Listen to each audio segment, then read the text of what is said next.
पाकिस्तानी सेना के 90,000 से ज्यादा सैनिकों के सरेंडर के बाद अमेरिका के राष्ट्र प्रमुख रिचर्ड निक्सन सबसे ज्यादा दुखी थे। निक्सन और किसिंजर के षड्यंत्र के सामने अटल रहकर भारत को जीत दिलाने वाली इंदिरा गांधी का नाम स्वर्ण अक्षरों में लिखा गया और पाकिस्तान में हार की वजह से मातम छा गया था।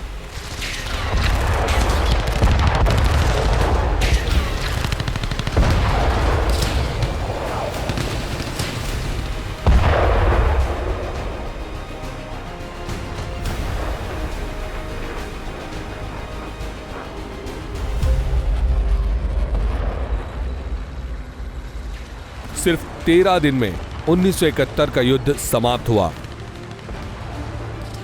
और अमेरिका की नौसेना का काफिला बंगाल की खाड़ी में पहुंच गया और पाकिस्तान ने सरेंडर कर दिया। इंदिरा गांधी के हौसलों के सामने अमेरिका के राष्ट्र प्रमुख रिचर्ड निक्सन और विदेश मंत्री हेनरी किसिंजर के षड्यंत्र और धमकियां सफल नहीं हो सकी। जंग के परिणाम से अमेरिका के राष्ट्र प्रमुख रिचर्ड निक्सन सबसे ज्यादा दुखी थे। उन्होंने किसिंजर को कहा था कि भारतीय दो चरित्र के होते हैं। पाकिस्तान की ऐसी हालत से मेरा हृदय बैठ रहा है। हमने वो धूर्त और दुष्ट औरत को चेतावनी दी थी, फिर भी उन्होंने ऐसा क्यों किया? वो औरत नवंबर में वॉशिंगटन आई थी। ऐसा लगता है कि चालाक वृद्ध महिला की बातों में आकर भूल कर दी।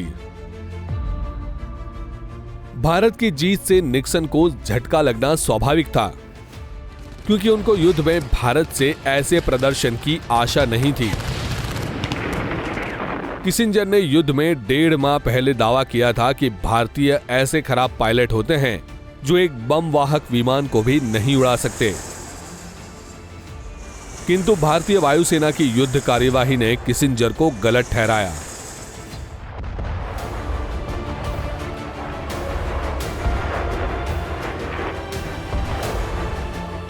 पाकिस्तान के 90,000 से ज्यादा सैनिक युद्ध बंदी बने और पाकिस्तान की 226 टैंकों और 86 युद्ध विमान तबाह हो चुके थे। 16 दिसंबर की शाम इंदिरा गांधी ने लोकसभा में ढाका आजाद देश की आजाद राजधानी होने की घोषणा की थी। लोकसभा में इंदिरा गांधी जिंदाबाद के सूत्र पुकारे गए। विपक्षी सांसदों ने भी माना कि बांग्लादेश की आजादी के लिए इंदिरा गांधी का नाम स्वर्ण अक्षरों में लिखा जाएगा। इंदिरा गांधी की तुलना देवी दुर्गा से की गई। ऐसा कहा जाता है कि ये उपाधि उनको अटल बिहारी वाजपेयी द्वारा दी गई थी। अरपितु वाजपेयी इस बात से इनकार करते रहे।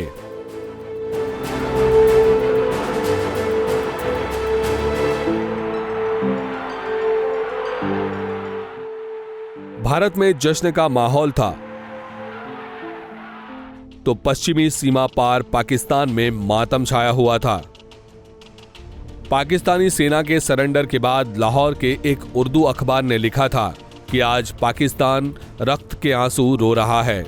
आज हिंदुस्तानी फौज ढाका पहुंच गई है और पिछले 1000 सालों में हिंदुओं ने पहली बार मुस्लिमों पर जीत हासिल कर ली थी। आज हम पराजित और निराश हैं।